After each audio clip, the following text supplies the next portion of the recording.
Donc, on va prier le Seigneur. Je voudrais prier avec vous. On va regarder ce que le Seigneur veut nous dire. Comme Habakkuk, il regardait pour voir ce que le Seigneur allait lui dire. Voilà. Ah, mon frère Nezinho, du Portugal. Dios te bendiga. Voilà. Donc on va prier le Seigneur. Hein? Nous prions maintenant. Seigneur, nous te bénissons. Nous te rendons toute la gloire qui t'est due. Ce que nous voulons, Seigneur. Vraiment, ce que nous voulons, c'est que tu sois glorifié. Ta parole sert à ça. Elle sert à guérir, à sauver, à délivrer, à bénir, à restaurer, à éclairer, Seigneur, l'intelligence, à nous donner cette sagesse et cette intelligence d'en haut. Seigneur, que ta parole soit gravée sur le linteau des cœurs ce soir. Seigneur, qu'il y ait la puissance de ton esprit qui grave, Seigneur, dans notre cœur, par le moyen de ta parole, par le doigt de Dieu. Par le doigt de Dieu, les tables de pierre étaient écrites du doigt de Dieu. Et Jésus va dire que c'est par le doigt de Dieu qu'il chasse les démons. Et il va dire après que c'est par le Saint-Esprit. Donc le doigt de Dieu égale l'Esprit Saint. Sa présence, son onction. Amen. Merci à Dieu. Ah, je vois mon cousin Anthony. Ça me fait plaisir qu'il est là. Dieu te bénisse, mon cousin. Voilà. Donc, je voudrais lire un passage avec vous. On va lire un passage dans le livre de la Genèse. Et nous allons lire le chapitre 21 et le verset 14 jusqu'au verset 17. Je voudrais vous parler, s'il y a un thème au message ce soir, ça serait le puits de Beersheba, qui va nous représenter l'abondance de la grâce. Voilà. Donc je fais la lecture pour vous. Abraham se leva de bon matin, il prit du pain et une outre d'eau qu'il donna à Agar et plaça sur son épaule. Il lui remit aussi l'enfant. Il la renvoya, elle s'en alla et s'égara dans le désert de Beersheba. Quand l'outre d'eau fut épuisée, elle laissa l'enfant sur l'un des arbrisseaux pour aller s'asseoir vis-à-vis à une portée d'arc, car elle disait que je ne vois pas mourir l'enfant. Elle s'assit donc vis-à-vis de lui et se mit à sangloter. D'autres traductions plus littéraires vont dire, littérales plutôt, vont dire elle éleva la voix et donc elle pleura. Dieu entendit la voix du garçon et l'ange de Dieu appela Agar du haut du ciel et lui dit, qu'as-tu Agar? Sois sans crainte, car Dieu a entendu la voix du garçon et il précise, où c'est qu'il a entendu? Là où il est. C'est un lieu, Beersheba. Dieu nous entend à Beersheba. Il ne nous entendra pas ailleurs. Beersheba nous représente l'abondance de la grâce, nous allons le voir. Parce qu'Agar et Ismaël, Paul va en donner une allégorie dans l'épître aux Galates. Il va dire que Agar, elle est esclave avec ses enfants. C'est l'esclave avec ses enfants. Qu'est-ce que ça veut dire? C'est-à-dire que c'est un manque de liberté, l'esclavage. Et là, il y a tout un symbolisme. Abraham nous représente la plénitude de la foi, qui s'approprie des grâces de Dieu, parce que ce n'est pas par nos qualités humaines qu'on va être au bénéfice de toutes les richesses, de toute l'abondance de Dieu. Oui, il faut que tu saches ce soir qu'il y a un puits, qu'il y a une source d'eau intarissable, intemporelle, qui coule constamment, d'où il n'y a pas d'interruption. Et ce fleuve, il dit le ruisseau de Dieu est plein d'eau. Ce puits, ce fleuve s'appelle Jésus-Christ, s'appelle le tout accompli de Jésus à la croix. Agar, c'est le manque de liberté, c'est la pauvreté spirituelle. Et là, il y a un symbolisme extraordinaire. C'est qu'Abraham va donner comme un peu de pain et une outre d'eau. Il va renvoyer Agar et son fils. À première vue, semblerait-il que Abraham est méchant, mais pas du tout. Il lui donne peu, parce qu'il lui aurait pu donner beaucoup de richesses. Juste pour son serviteur, pour qu'il aille chercher donc une femme pour son fils, Isaac, il va le remplir de biens, de richesses, de chameaux, de bijoux. Et là, son propre fils, il va le laisser partir avec un peu de pain et une outre d'eau. Oui, parce qu'Abraham a dû se dire, comme c'est le père de la foi, il a dû se dire, si je donne beaucoup à mon fils Ismaël, même si je donne beaucoup dans le désert, les ressources vont s'épuiser. Et il ne comptera pas sur Dieu. Je lui donne peu, Seigneur. Mais je le remets entre tes mains. Voyez. Et c'est ce qui s'est passé.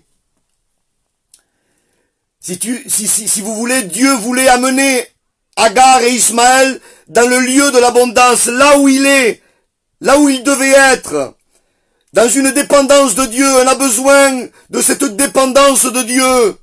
On a besoin de sortir de cet évangile emprisonné, de la prison, de la religiosité, de la prison, de la routine, de la pauvreté, de la religiosité, de la pauvreté, de la routine. On a besoin de sortir de ça pour aller à cet endroit-là. Dieu veut nous amener là.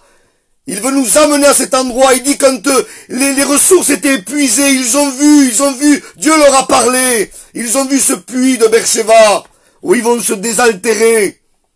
C'est là où Dieu nous attend. C'est dans l'endroit de l'abondance.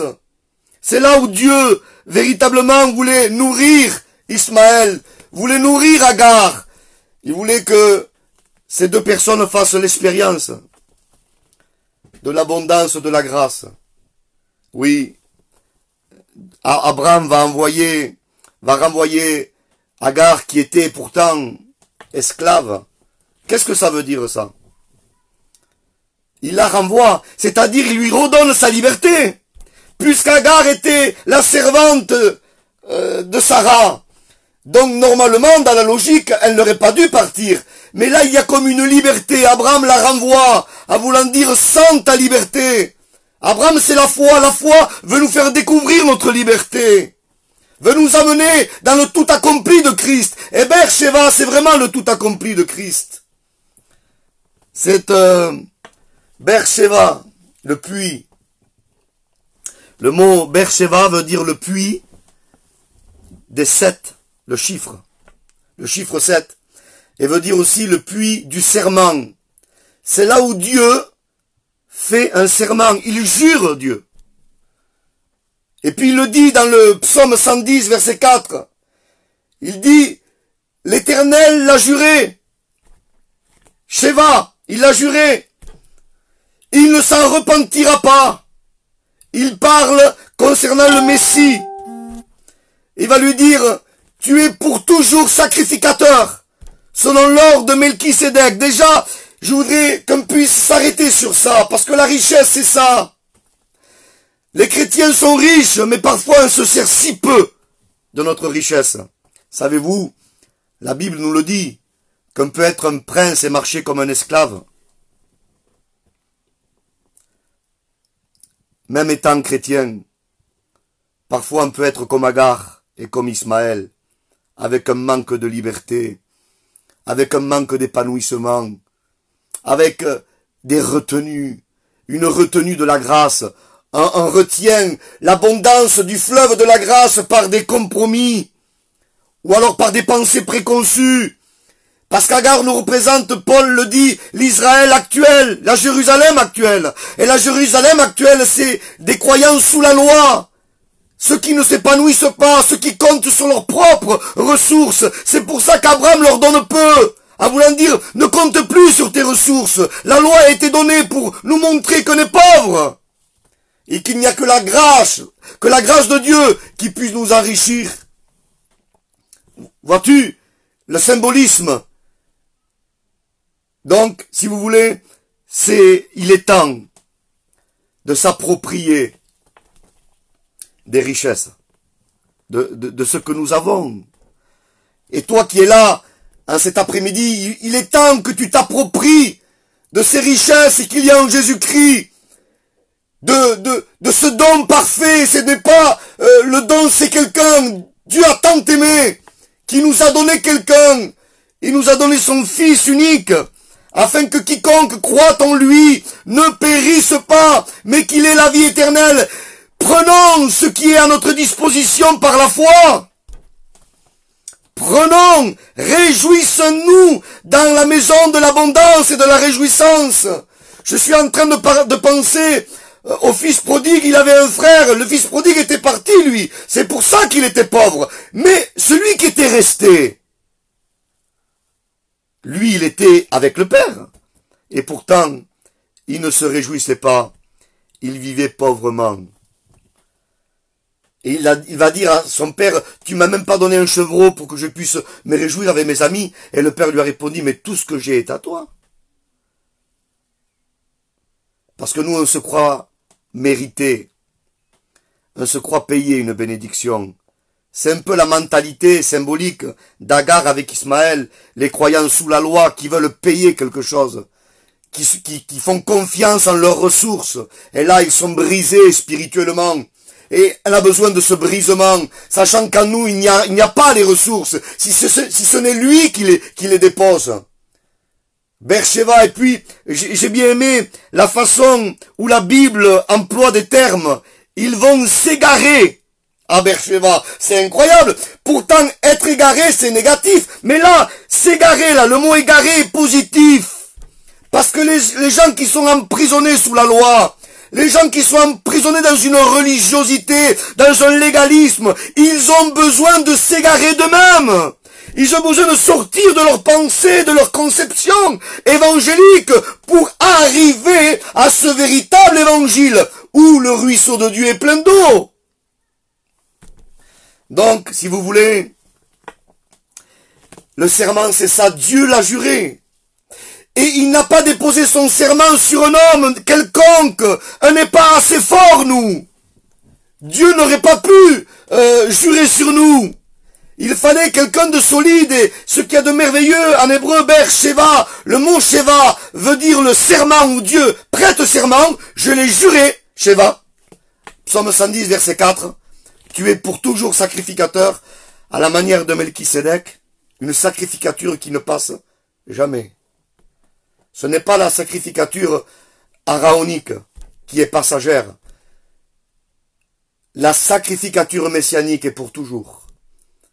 Donc il dit, je le jure par moi-même, et il jure sur ce qu'il y a de dur, de fort, de puissant, sur l'alliance que son fils allait faire avec l'humanité, avec son propre sang. C'est pour ça qu'il dit pour toujours. Et j'ai voulu véritablement, je voudrais appuyer sur ça. La richesse de la grâce, elle est constante. Elle est pour toujours. Il n'y a pas d'interruption. Il n'y a pas, si vous voulez, de jour avec et de jour sans, dans, si vous voulez, la pensée divine. Nous, on les ressent, les montagnes, les vallées. Mais dans la grâce, c'est la constance. Parce qu'elle repose pas sur notre faiblesse à nous. Elle repose sur le tout accompli de Christ. Notre shalom à nous. Notre shalom ne repose pas sur les qualités de Michaël, parce que aujourd'hui Michaël est bien, demain il est peut-être fatigué. Non, ma paix à moi, elle dépend de lui, ce n'est pas la mienne en propre, c'est celle que Christ m'a donnée. Le mot shalom, c'est plus qu'une paix éphémère. Le mot shalom veut dire état de plénitude, de perfection. Clairement, pour avoir la paix, il faut être parfait. Donc comme nous, on ne l'était pas, on était pécheurs. Mais Jésus a dit, je vous donne ma paix. C'est ça la stabilité de la grâce. Tu es pour toujours sacrificateur à la manière de Melchisédek. Une sacrificature qui n'a pas de fin, qui ne finit pas. Parce que Jésus est mort, il est ressuscité, et comme il vit au siècle des siècles, il est pour toujours. Il est pour toujours mon sacrificateur, il est pour toujours ma liberté, il est pour toujours ma richesse, il est pour toujours ma stabilité, c'est lui ma stabilité. Je comprends mieux quand David, avant qu'il pêche, Dieu dit, David mon serviteur. Moi ça me va très bien, avant son adultère et son meurtre, ça me va très bien, mais après son adultère et son meurtre, il se repent David, et Dieu continue à lui dire, David, mon serviteur. Qu'est-ce qui se passe? On dirait que Dieu n'a pas vu, n'a rien vu, on dirait que la constance est là. Eh bien oui, parce que le vrai David qui doit venir, David veut dire bien-aimé, le vrai bien-aimé, c'est le Christ. Et vous le retrouverez dans le livre d'Ésaïe, des années après la mort de David. David est mort depuis des années. Dans le livre d'Ézéchiel, au chapitre 37 par exemple, Dieu va dire, va prophétiser par le prophète, et va dire, mon serviteur David régnera sur vous. Mais David est mort depuis des années. C'est lequel le David? C'est le Messie. C'est lui qui a vaincu.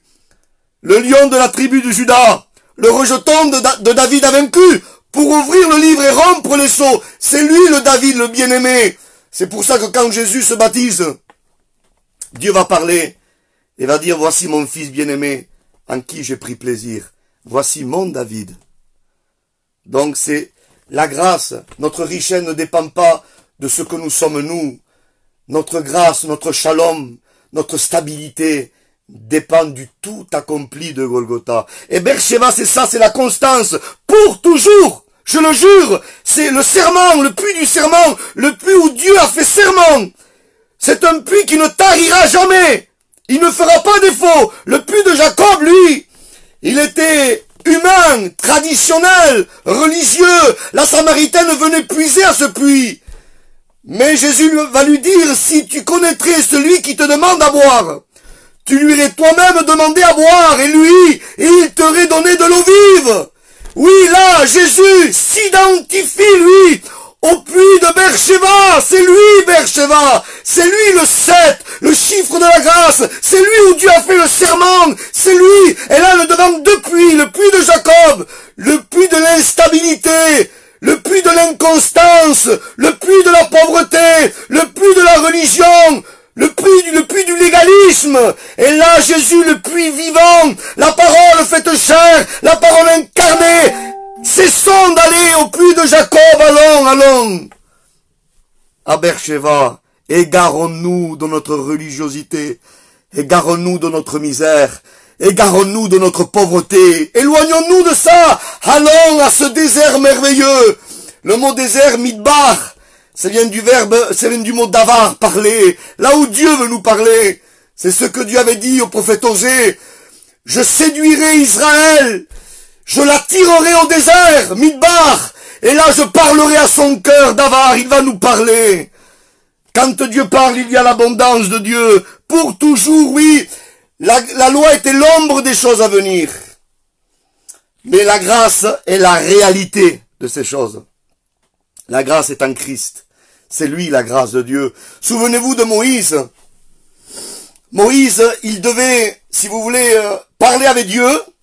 Et quand il parlait avec Dieu, après il revenait, il parlait aux hommes, à Israël. Et puis son visage était glorifié par, si vous voulez, l'impact de l'onction de Dieu, de la présence de Dieu quand il parlait avec Dieu. Et après il se mettait un voile. Pourquoi ce voile?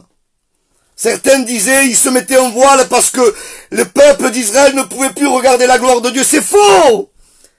Parce qu'il les regardait, il parlait de la part de Dieu, mais après, quand il avait fini de parler à Israël, il remettait le voile. Pourquoi? Il l'ôtait quand il était devant Dieu à nouveau.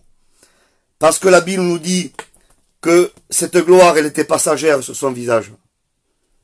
ce n'était pas pour toujours. C'est ça, c'était ça la loi. Ce n'était pas la constance, c'était l'instabilité. La gloire était là, mais elle diminuait, elle partait petit à petit. Celui qui compte sur ses ressources, celui qui compte sur ses qualités, eh bien, il va recevoir des visitations de Dieu, mais il ne gardera pas, parce que c'est dans le domaine de la foi qu'on le garde. C'est ça. Donc si vous voulez aujourd'hui, c'est pour ça que l'apôtre Paul nous dira, 2 Corinthiens, vous le lirez chez vous, je ne peux pas le lire, parce que déjà que le thème est vraiment très profond, et je suis en train de courir là pour vous apporter quelque chose venant de la part de Dieu. 2 Corinthiens 3, versets 11 à 18, vous lirez ça chez vous. Paul dit, maintenant nous pouvons marcher à visage découvert. Parce qu'il dit que Moïse, c'était que les choses passagères. C'est pour ça qu'il mettait le voile. Mais nous, Paul, il dit, désormais, nous pouvons ôter le voile. Le voile sort en Christ. Parce qu'en Christ, c'est la plénitude. En Christ, c'est Bercheva. Et comme pourquoi on peut marcher à visage découvert? Parce que la gloire ne partira plus. Elle reste.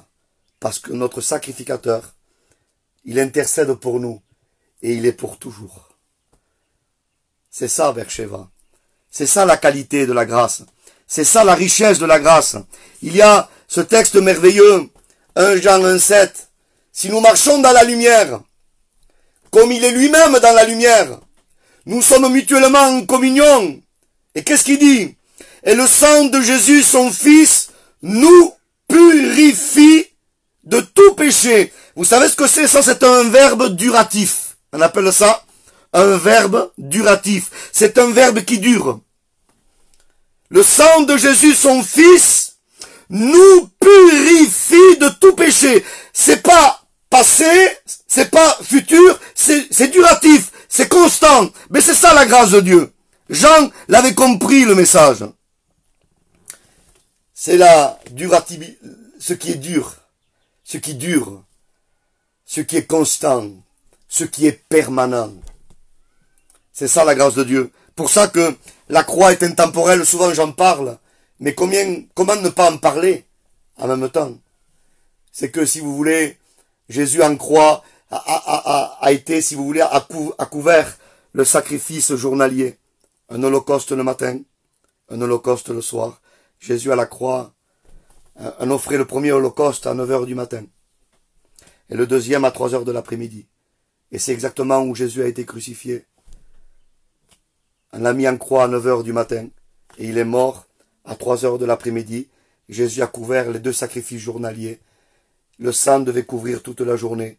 Et c'est ça la constance de la grâce. Voyez-vous? C'est merveilleux. Béni soit le Seigneur. Donc, voyez, Sheva, le serment, c'est l'alliance nouvelle. L'alliance nouvelle qui est dans la constance de Dieu. On pourrait parler de Romains 8, verset 3. Hein, je le lis vite fait quand même. Hein, nous allons essayer de faire au plus court. Romains 8. C'est ça la nouvelle alliance, Bercheva. Car chose impossible à la loi, parce que la chair la rendait sans force. Et oui,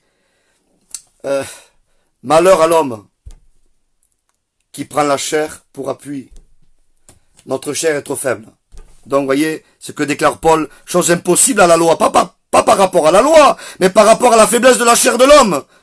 Dieu, en envoyant, à cause du péché, son propre Fils, dans une chair semblable à celle du péché, a condamné le péché dans la chair. C'est ça la constance de Dieu.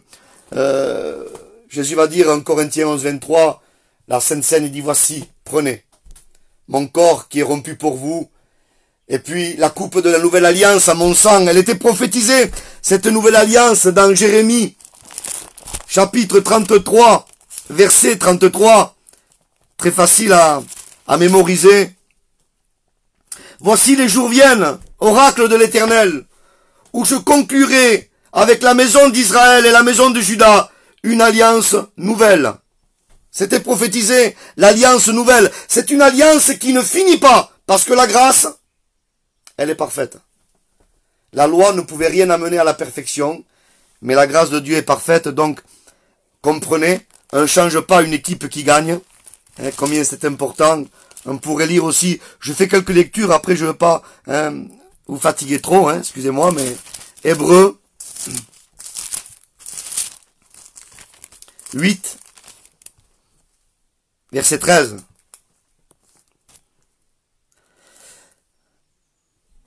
On va commencer au verset 12. Car je ferai grâce de leur injustice, et je me ne souviendrai plus de leurs péchés. En appelant nouvelle cette alliance, il a rendu ancienne la première, car ce qui est ancien a vieilli, et sur le point de disparaître. Vous voyez, la loi, la période de la loi ne pouvait rien amener, elle n'était pas permanente, elle a vieilli la lettre, mais l'esprit fait vivre. Béni soit le Seigneur, que Dieu soit béni et glorifié. C'est ce que Paul déclare d'ailleurs, 2 Corinthiens 3, 6. Nous allons le lire.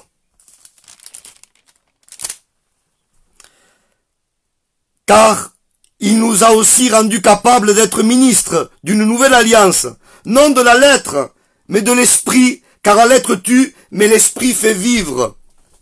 La lettre tuait, mais l'esprit fait vivre. C'est ce qui était permanent. Béni soit Dieu. Cette alliance repose sur le Christ. C'est pour ça qu'elle est permanente. C'est pour ça qu'elle fait vivre. C'est pour ça qu'elle nous amène dans l'endroit où Dieu nous entend. On l'a lu. Dieu a entendu la voix d'Ismaël, pas par rapport à, si vous voulez, à la force, si vous voulez, humaine d'Ismaël, non, parce qu'Ismaël était dans un endroit. Là où il était, je l'ai entendu. C'est parce que c'est là que Dieu nous entend. Dieu nous entend quand, par la foi, on s'approprie de toutes les richesses qu'il y a dans ce puits, dans le puits de Beersheba, dans le puits de la grâce. C'est pour ça que Dieu nous entend, parce qu'il dit que la prière du pécheur est une abomination devant Dieu. Mais celui qui ouvre son cœur, qui se repent, comme nous l'avons fait pour la plupart, et qui reçoit le Christ, qui reçoit la grâce de Dieu, eh bien nous avons été justifiés, délivrés, pardonnés, rachetés, libérés. Et aujourd'hui, Dieu peut nous entendre parce que il y a eu la réconciliation. Le voile du temple s'est déchiré. Et on peut profiter de lui. Hébreux, chapitre 10, verset 10. Nous sommes sanctifiés par l'offrande du corps de Jésus-Christ une fois pour toutes. Béni soit Dieu. Nous sommes sanctifiés par l'offrande du corps de Jésus-Christ une fois pour toutes. C'est ça, pour toujours. C'est ça la constance de la grâce. Une fois pour toutes. Je pense à Abraham dans Genèse 15. Il va dire déjà au verset 6, Abraham crut. Et cela lui fit imputer à justice. Il n'a rien fait, Abraham. Strictement rien fait pour mériter d'être justifié. Rien du tout. Mais c'est par la foi. C'est la puissance de Beersheba. C'est la puissance de la foi en Beersheba, au puits qu'on appelle Jésus. Le puits qui est descendu du ciel. C'est lui qui permet la justification de l'homme. Abraham crut, et cela lui fut imputé à justice. Et plus loin, il dit que Dieu va faire une alliance avec Abraham. Merveilleux, le symbole de la nouvelle alliance de Jérémie, d'un Corinthiens 11, de la Sainte Seine. En Jésus-Christ, la nouvelle alliance en son sang, une nouvelle qui ne finira pas. Elle ne peut pas faire place à une autre alliance, la grâce, parce que elle est la réalité parfaite du plan de Dieu accompli en Jésus-Christ. C'est ça la grâce de Dieu. Donc si vous voulez, Dieu va dire, prends des animaux, tu les sépares en deux. Et je veux faire une alliance avec toi. Je veux m'engager, Abraham. Mais toi, Abraham, ne t'engage pas. Vers le soir, il dit que il y a eu comme une flamme fumante. Parce qu'à l'époque, on devait passer entre les animaux découpés, mais les deux devaient passer. Les deux parties, ils faisaient une alliance, c'était important, et puis ils passaient entre les animaux découpés, et ils disaient, si je ne tiens pas promesse, il m'arrivera ce qui est arrivé à ces animaux, je serai retranché. Mais là, ce qui est étonnant, c'est que Dieu, comme il dirait à Abraham, ne t'engage pas, toi ne bouge pas. C'est moi qui passe entre les animaux, je le jure par moi-même, et dit Dieu, tu es sacrificateur pour toujours. Pour toujours. C'est lui, Beersheba, C'est lui l'alliance, la nouvelle alliance en son sang. C'est lui qui s'engage, c'est lui qui s'est engagé, c'est lui qui a offert son corps pour nous, pour une offrande, pour l'humanité, pour nous sanctifier une fois pour toutes, dans ce verbe duratif. Le sang de Jésus, son Fils, nous purifie de tout péché. Ecclésiaste 9.8 dit qu'en tout temps, tes vêtements soient blancs, et l'huile de l'onction ne manquera pas sur ta tête. Oui, comment être en tout temps? Voyez la constance, pour toujours. Comment être en tout temps? Si ce n'est qu'en marchant dans le sang de l'agneau, si ce n'est qu'en ayant toujours un sacrificateur fidèle dans toute sa maison. Il est fidèle, il est toujours là pour intercéder. Il va dire même, un Jean 1,9, il dit que si nous confessons nos péchés, il est fidèle et juste pour nous les pardonner. Là aussi, c'est un verbe duratif. Pour nous les pardonner, si nous confessons, nous délaissons, nous obtenons miséricorde.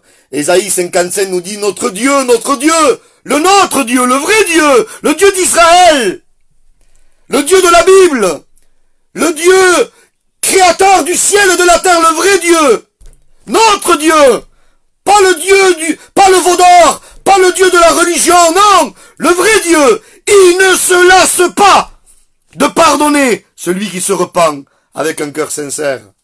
Voyez, c'est ça, Beersheba. Dieu voulait amener Agar, Ismaël, à cet endroit-là, où il y a tout le symbolisme de la puissance et de la démonstration de la plénitude du tout accompli de Golgotha. Combien c'est important. Béni soit le Seigneur. Sheva, eh ben oui, Dieu fait serment, mais Sheva veut dire aussi le chiffre 7 en hébreu.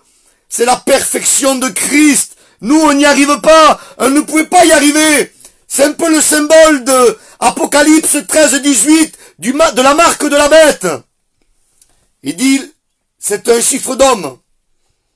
Eh ben oui, c'est un chiffre d'homme, point. C'est un chiffre d'homme sans Dieu. Vous savez, quand on dit un homme de Dieu, c'est un homme, mais qui a Dieu avec lui. Emmanuel, Dieu avec nous. Donc, Dieu, un. Écoute, Israël, l'Éternel, notre Dieu, l'Éternel est un. Dieu, un. C'est l'unité de Dieu, c'est le chiffre de Dieu. Dieu est un. Et Dieu avec nous, 6, c'est le chiffre de l'homme. Donc, le 1 avec le 6, ça fait 7. C'est la réconciliation de l'humanité avec la divinité. Et c'est le chiffre de Jésus. C'est pour ça que Dieu fait serment. Dieu était en Christ, dit Paul, réconciliant le monde avec lui-même. Paul va dire en Timothée, chapitre 3, verset 16, le mystère de la piété est grand. Dieu a été manifesté en chair. Béni soit Dieu. C'est ça la réconciliation du Echad de Dieu. Dieu est un, Echad en hébreu. Et du 6.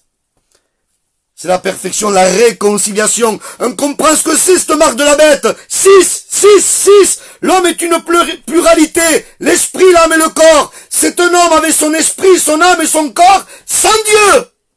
Dans une absence de Dieu. Et quand il n'y a pas Dieu, il y a les ténèbres. Quand l'esprit de Dieu s'était retiré de Saül, Saül était animé d'un esprit mauvais. Venant de Dieu, dit la Bible. Pourquoi? Je vous ai dit, quand Dieu frappe, il se retire. Comme le bon esprit se retire, il laisse la place au mauvais esprit. C'est en ça. Qui venait de Dieu. Hein? Parce que quand la lumière se retire, il y a les ténèbres. Quand la vie se retire, il y a la mort. Tout simplement. C'est l'absence de Dieu. Quel désastre. C'est ça le chiffre de l'homme. 6. Il y a le père de Noé. Béni soit Dieu. Noir veut dire le repos. Parce que le 7e jour, c'est le jour du Shabbat, du repos. Et son père, Noé, il dit qu'il mourut. Il enfanta Noé, il engendra Noé, le repos, et il mourut à 777 ans. 7.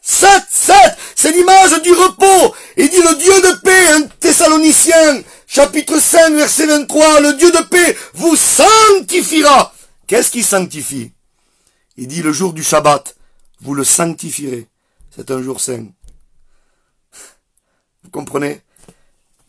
Le Dieu de paix vous sanctifiera l'esprit, l'âme et le corps. 7, 7, 7. Il ajoute son Echad. Il ajoute son unité. Il ajoute sa puissance dans tous les compartiments de notre vie. C'est ça la grâce de Dieu. Elle veut grandir. On comprend mieux qu'avec le 6, l'homme ne peut pas. 6, 6, 6, le chiffre 6, c'est la tour de Babel. Elle est belle, la tour de Babel, mais elle ne peut pas toucher le ciel. Trop petite pour toucher le ciel, je l'ai dit souvent à Perpignan. La tour de Babel, elle est belle, mais moi je l'appelle Zaché. Trop petit. Non, il faut le chapiteau de la grâce sur nos vies, le sang de l'agneau, pour que nous ayons contact avec le ciel. Il y avait dans le temple à Jérusalem 2 colonnes du temple, Yakin et Boaz. Il a fermi en lui la force. Et les 2 colonnes, vous savez comment elles faisaient? Elles mesuraient 18 coudées chacune. 6, 6, 6. C'est curieux. Mais Dieu dit, attendez, ne bougez pas. Vous y mettrez un chapiteau de 5 coudées. Le chiffre 5, c'est le chiffre de la main de la grâce. Sans la main de la grâce, sans le sang de Jésus, nous étions 6, 6, 6 comme ces colonnes. Ces colonnes sans le chapiteau, c'est le néant. Amen. Mais c'était le chapiteau qui permettait à ces colonnes de toucher le plafond du temple. Alléluia. De toucher la gloire de Dieu. Que tu es cet après-midi, cette soirée, je ne sais plus comment dire, le chapiteau. Le chapiteau du tout accompli de la croix. Le chapiteau du sang de Jésus. Le chapiteau de l'abondance, de la grâce. Jésus a dit à la croix, tout est accompli, tout. Tout est accompli. C'est ça, l'œuvre de Beersheba. Comprenez? Je sais qu'on ne peut pas me répondre, mais il me faudrait du temps pour développer ça. Mais pour les murs de Jéricho, Dieu nous donne un petit clin d'œil. Ils devaient tourner autour de Jéricho. Ils ont tourné 6 jours une fois, donc le chiffre 6. La limite humaine, la pauvreté humaine. Et quand ils ont tourné 6 fois pendant 6 jours, le chiffre de l'homme sans Dieu, qui nous représente Agar avec Ismaël, la Jérusalem actuelle sous la loi qui est esclave n'y arrive pas. Le mur ne bouge pas de place. L'impossibilité est là. Je ne sais pas quelle est ton impossibilité, mais je te le promets que tout est possible à Dieu. Et tout est possible à celui qui croit au Dieu omniscient, omnipotent et omniprésent. Dieu veut nous faire un clin d'œil. Tu vois, pendant 6 jours, tu as tourné. Rien n'a bougé. Toi, tu n'y arrives pas. C'est le message. Le 7e jour, vous tournerez 7 fois. Le Messie. Le chiffre de Jésus. Le chiffre de Beersheba. Le puits du serment, où Dieu a fait serment, où Dieu l'a juré pour toujours. Pour toujours. Pour l'éternité. Il dit à la femme, Jésus, si tu connaîtrais celui qui te demande à boire, tu lui aurais toi-même demandé à boire, et il t'aurait donné de l'eau vive, et cette eau, elle jaillit jusque dans la vie éternelle. Pour toujours. Pour toujours. C'est ça, Beersheba. Et le 7e jour, ils ont tourné 7 fois, ils ont sonné du chauffard, et les murailles se sont écroulées. Il dit que Jésus, par la croix, a fait écrouler le mur de séparation. Amen. Béni soit Dieu. Que les murs s'écroulent en cet après-midi. Que les murs s'écroulent en cet après-midi au nom de Jésus. Que les murs du compromis, que le mur du péché, que le mur de l'orgueil, que le mur de la haine, que le mur du manque de pardon, que le mur de la religiosité, que le mur de l'aveuglement, que le mur de la dépression s'écroule, que le mur de la misère spirituelle s'écroule, amen. Et qu'on puisse rentrer, être introduit dans le pays où coule le lait et le miel, Beersheba, être en Christ, pas à côté de Christ, en Christ. Sous la loi, c'est Agar. Sous la loi nous écrase, on n'y arrive pas. Impossible, trop faible. La 3e femme d'Abraham, c'était Ketura, c'est être sur la loi. Sur la loi, ça va pas. Un piétine la loi de Dieu, ça va pas. Sarah nous représente l'église, la Jérusalem d'en haut, dont parle Paul, qui est libre avec ses enfants. Et c'est les croyants dans la loi, en Christ. Béni soit Dieu. Sous la loi, ça va pas. Sur la loi, ça va pas. Il faut être dans la loi, en Christ. C'est là, Beersheba, c'est là où Dieu nous attend. Où le mur s'est écroulé. Bartimée était au bord du chemin, il n'était pas loin, mais il n'était pas dedans. Et tant qu'on n'est pas dedans, on n'est pas épanoui. Tant qu'on n'est pas dedans, on n'est pas riche, c'est pas vrai. On demeure comme des esclaves, pourtant, tout en étant riches. Vous savez ce que c'est les croyants sous la loi? C'est un manque de maturité. Parce qu'il dit que Agar, elle est esclave avec ses enfants. Pourtant, Ismaël était fils d'Abraham. On comprend plus ça. Mais il dit que quand l'enfant est petit, il n'y a pas de différence avec l'esclave. Parce que vous avez vu un enfant qui a son père et qui est riche, il est capable de jouer avec des boîtes de conserve dehors, alors qu'il pourrait demander de l'argent et que son père pourrait y payer des beaux jouets. Mais non, il est capable de jouer avec une boîte de conserve. Parce qu'il n'a pas la conscience de la richesse de son père. Quelle est la maturité en Christ? C'est de réaliser quelle richesse se trouve dans le tout accompli de Jésus, dans le don de Dieu qui nous a donné. On est semblable à un homme qui a dans un compte en Suisse des milliards d'euros et qui se sert toujours d'un compte à découvert là. Eh bien c'est un peu ça. Réalisons, comprenons.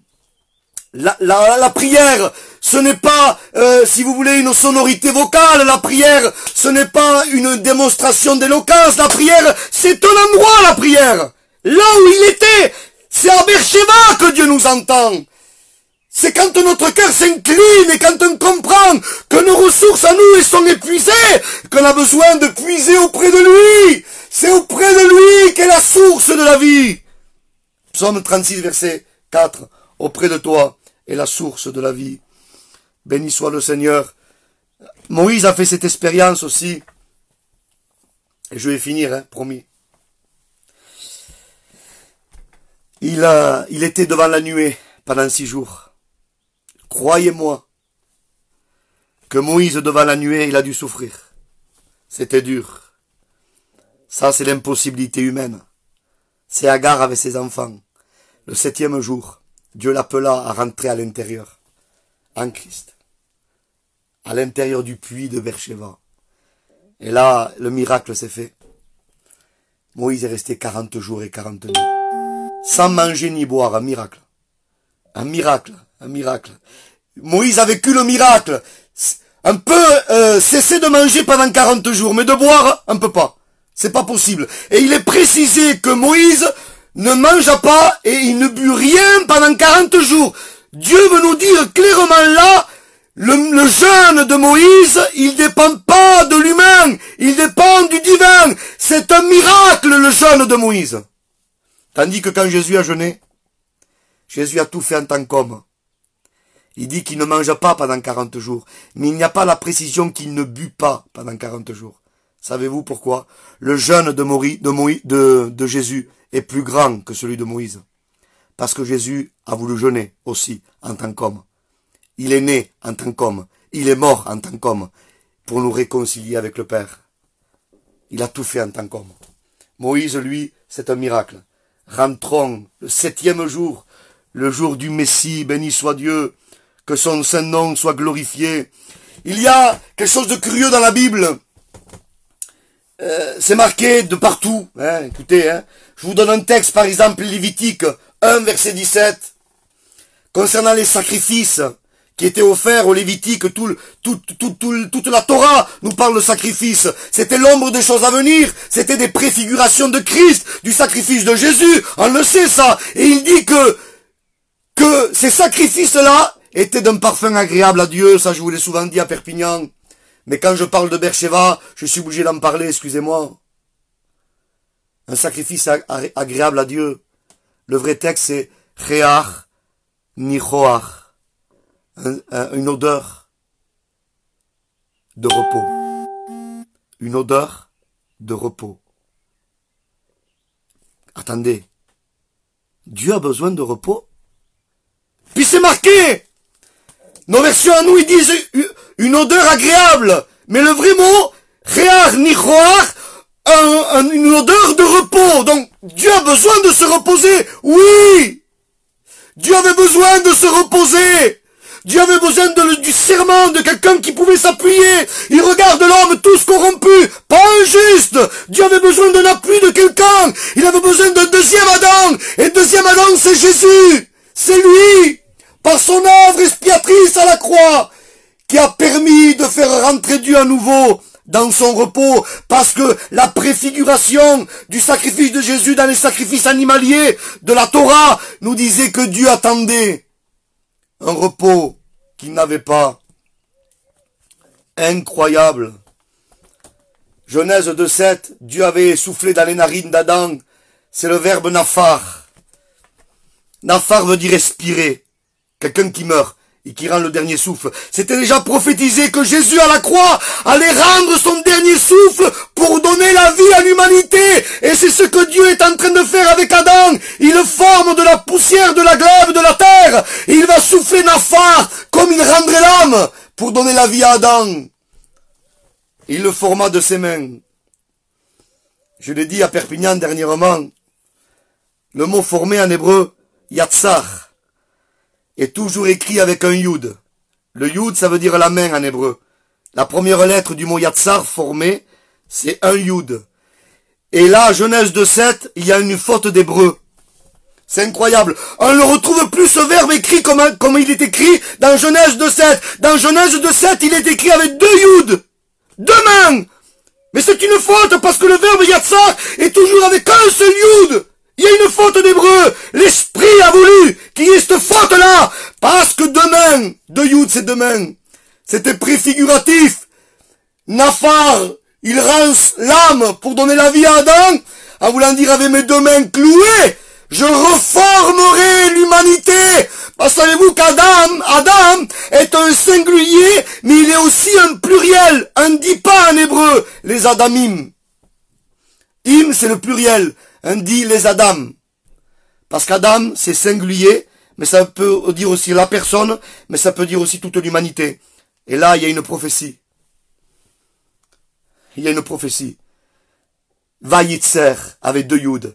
En voulant dire, je vais, avec mes deux mains, qui vont être clouées à la croix, je vais réparer l'erreur du premier Adam, je vais restaurer l'humanité, je vais la sauver! Je vais étendre mes mains pour pouvoir sauver toutes les périodes de l'humanité avec ces deux mains. Je l'ai dit souvent. Jésus avait un panorama, vous savez, à la croix. On avait des sangles au poignet et un tiret sur les bras pour aider les crucifiés à tendre leurs mains pour clouer leurs mains sur le bois.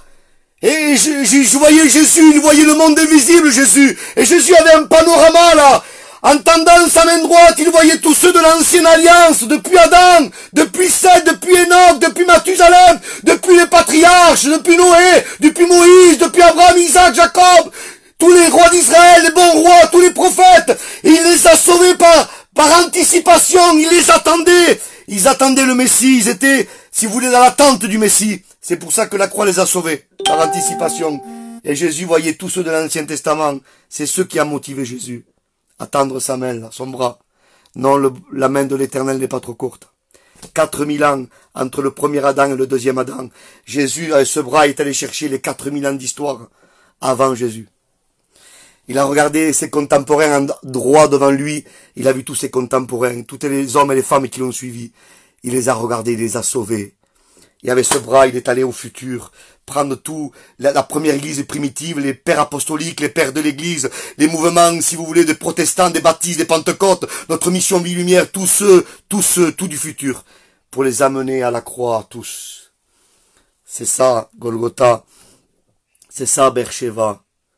Voyez-vous? Chose curieuse, vous lirez ça, Exode 31, verset 17. Souvenez-vous, Nafar, quand il souffle dans Genèse 2:7, il donne son souffle à Adam. Mais il attend le retour. Vous savez ce qui nous fait vivre à nous? Je vous mime quelque chose là. Regardez. Je prends de Dieu, je redonne à Dieu. On le fait tous, systématiquement. C'est ce qui nous fait vivre. Eh bien, Dieu avait soufflé en Adam. Il attendait le retour de la laine. Et là, chose incroyable. Écoutez, c'est incroyable. Exode 31, verset 17. Il dit que Dieu s'est reposé. Mais c'est pas la bonne traduction. La bonne traduction, c'est que Dieu reprit haleine, nafash. Il reprend la laine. Laquelle laine? Celle qu'il avait donnée à Adam. Il la reprend en se reposant. C'est la préfiguration de Jésus. Il dit que Jésus à la croix a dit au Père, Beya de Chaf, qui rouille, entre tes mains je remets mon esprit. Et Jésus expira. Il lui a redonné la laine qu'il avait donnée au premier Adam, le deuxième Adam que Jésus lui a rendu au Père. Et les poumons de Dieu se sont gonflés. Et c'est pour ça que Dieu a pu souffler une deuxième fois par son esprit à la Pentecôte. C'est ça, Bercheva. Bercheva. Michée, chapitre 5, verset 1 à 2. Je vais finir, hein, Marc. Hein. Je vais finir, mon frère. Je vais finir. Il dit, toi, Bethléem Ephrata, écoutez bien ce texte. Petite parmi les milliers de Judas, de toi sortira pour moi. Attendez, moi j'aurais dit de toi sortira pour l'humanité. Jésus est venu pour nous. Il est venu chercher et sauver ceux qui étaient perdus. Pas de souci. Mais pourquoi Dieu dit de toi, Bethléem Ephrata, sortira pour moi? Pour Dieu. Jésus est sorti pour Dieu en premier. Pour apaiser Dieu. Pour apaiser la justice de Dieu. Pour apaiser la sainteté de Dieu. Pour apaiser l'amour de Dieu. Pour l'introduire à nouveau dans son repos. Alléluia. Jésus a introduit Dieu à nouveau dans son repos par son saint sacrifice. Ésaïe 53 dira, il s'est élevé devant lui. Voyez, Michée 5, il sortira pour moi. Et Ésaïe 53, il s'élève devant lui, devant Dieu. Comme une faible plante. Comme un rejeton qui sort d'une terre desséchée. C'est ça, Bercheva, le tout accompli. Dieu veut nous amener à cet endroit. À cet endroit-là, c'est une position de foi. Écoutez bien. Dieu est obligé de nous exaucer à cet endroit-là. Parce que Jésus a payé, cash. Il a payé ton rachat. Il a payé ta délivrance. Il a payé ton salut. Il a payé pour t'enrichir. Pour détruire ta pauvreté spirituelle. Matthieu 3, versets 16 à 17. Quand Jésus se baptise, je vous l'ai dit tout à l'heure, Dieu va parler. Il va dire, voici mon fils est bien-aimé, en qui j'ai mis tout mon amour, mais le vrai texte, en qui j'ai pris plaisir, pour moi, sortira pour moi. Il s'élève devant lui, c'est pour Dieu, Jésus. Jésus, c'est pour Dieu. Il a été le paratonnerre. Il a pris la foudre de Dieu à notre place. Voyez le serment, Dieu fait serment, mais pas sur n'importe qui, sur le chiffre 7, sur le parfait, sur celui qui est venu réconcilier l'humanité avec Dieu. Vous imaginez toutes ces profondeurs de grâce. Et encore, nous, on va être dans la misère avec notre évangile pseudo-biblique, notre évangile mécanique, notre évangile babylonien, excusez-moi, notre évangile légaliste, notre évangile religieuse, où il n'y a pas de constance, ou parce que un trébuche, ça y est, c'est fini. Non, si tu trébuches, relève-toi, Jésus a payé. Amen. Béni soit Dieu, il a payé, il a prévu. Le sang de Jésus n'est pas pris au dépourvu. Il a payé. Vous savez, Jésus a pris mon péché, passé, présent, futur. C'est ça la grâce. S'il aurait pris mes péchés que passé, je suis le plus misérable des hommes. Mais c'est ça la constance. Et c'est pour ça qu'on a marché dans la lumière, pour au bénéfice du sang. Béni soit Dieu. Je vais finir. Bercheva, le puits du serment, le puits du chiffre 7, du parfait. C'est l'œuvre accomplie. Hein, on comprend. Pourquoi le chiffre 7, le puits du chiffre 7? Parce qu'en 7 jours, Dieu a créé le ciel et la terre. Hein. Il a créé en 6 jours. Et le 7e jour, il se reposa. Le chiffre 7 a fait reposer Dieu. Parce que Jésus à la croix, c'est l'œuvre parfaite. C'est une œuvre accomplie. Pour ça qu'il est resté 6 heures d'agonie à la croix. Parce que Dieu a créé, et Jésus, à travers la parole, il a créé le ciel et la terre en 6 jours. Jésus est resté à la croix 6 heures. En rapport avec la création des 6 jours, parce qu'il est venu recréer l'humanité. Il dit que nous sommes créés en Jésus-Christ. Il dit que il nous a assis dans les lieux célestes en Jésus-Christ. Il nous a ressuscités ensemble. Il nous a fait asseoir ensemble. Éphésiens 2, dans les lieux célestes en Jésus-Christ. Il nous a, écoutez bien, il nous a assis. Quand quelqu'un est assis, C'est-à-dire que tout est fait. Pourquoi tu te lèves? Si Dieu t'a assis, la foi nous permet de nous asseoir dans le tout accompli de Beersheba, le serment, le chiffre 7 de la perfection de Christ, l'œuvre accomplie parfaitement. Le chiffre 7, c'est une œuvre accomplie. Tout a été recréé en Christ. Amen. C'est ça, la perfection. Assillons-nous. Amen, mes frères et sœurs, mes amis. Je prêche avec mon cœur, alléluia. Mais c'est tellement vrai, tellement vrai. Réveillons-nous. Soyons assis, assis-toi. Ne te lève plus, assis-toi. Assis-toi dans ses promesses. Assis-toi dans la stabilité de la grâce de Beersheba, du tout accompli. Alléluia, assis-toi. Arrête de te fatiguer, étant sous la loi, voulant avec ton chiffre 6 vaincre tout et n'importe quoi. Arrête, assis-toi. Il a tout accompli. Tout est accompli.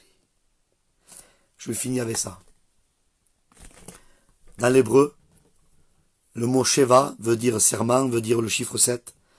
Mais l'appellation Sheva, vous le trouverez par exemple dans le psaume 5, verset 3. David dit, écoute le cri, écoute mon cri, Seigneur. C'est aussi le mot crier, Sheva. Il y a juste une lettre qui est remplacée. Sheva, le chiffre, hein, et le serment, ça s'écrit avec les lettres Shin, Bet et Aïn. Et le cri, Sheva, ça se prononce pareil. Ça se dit avec, ça s'écrit avec la lettre Shin, Vav et Aïn. C'est le Vav qui remplace la lettre Bet. Le Vav, c'est le crochet, le clou de Golgotha. Et c'est formidable parce que le clou, c'était les agrafes qu'on mettait au tabernacle, qui permettaient au tapis et au rideau d'être ensemble, d'être scellés. Eh bien, la grâce de Dieu, Jésus à la croix, nous a recellés avec le Père. Et c'est là où prend l'ampleur du 1, qui est Dieu, et du 6. Il y a une greffe à travers le Vav. Et c'est ça le cri de victoire. Le chiffre 7, c'est le cri aussi.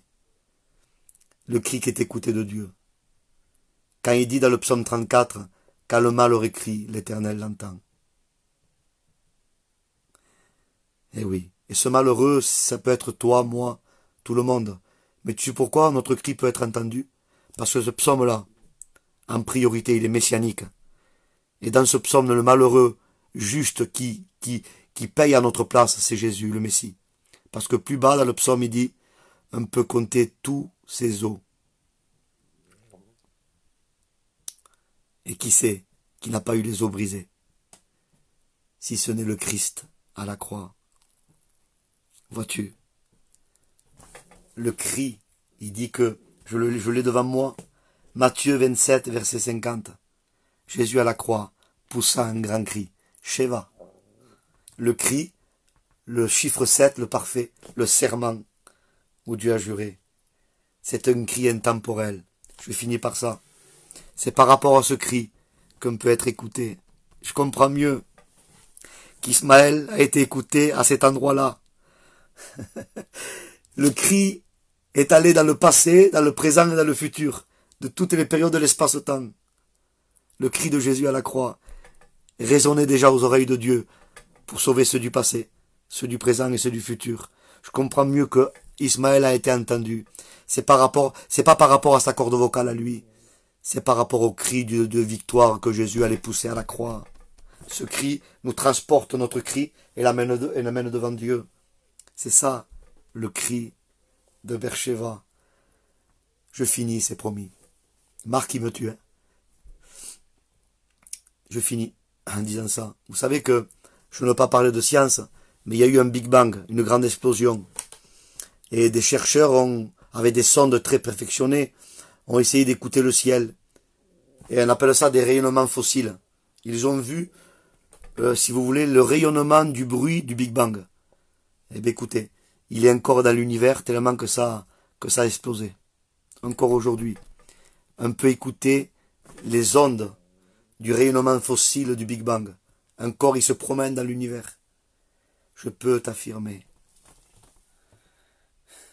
que le grand cri que Jésus a poussé à la croix est plus fort que celui du Big Bang.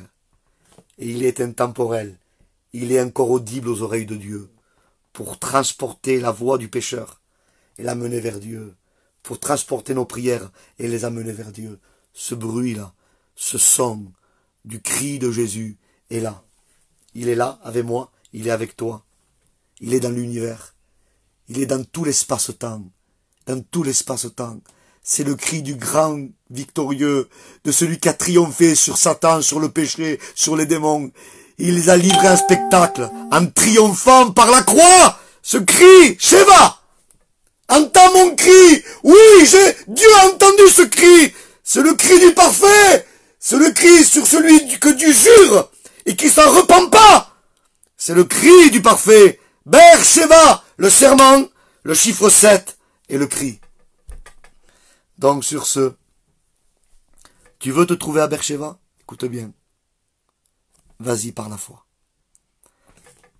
Ce n'est pas par tes ressources, ce n'est que par la foi. On va prier maintenant. Nous te bénissons. Nous te rendons gloire, Seigneur. Je te prie pour ton peuple. Je ne veux plus vivre un évangile pauvre, Seigneur. Un évangile où il y a juste quelques pains et une outre d'eau. Non, Seigneur.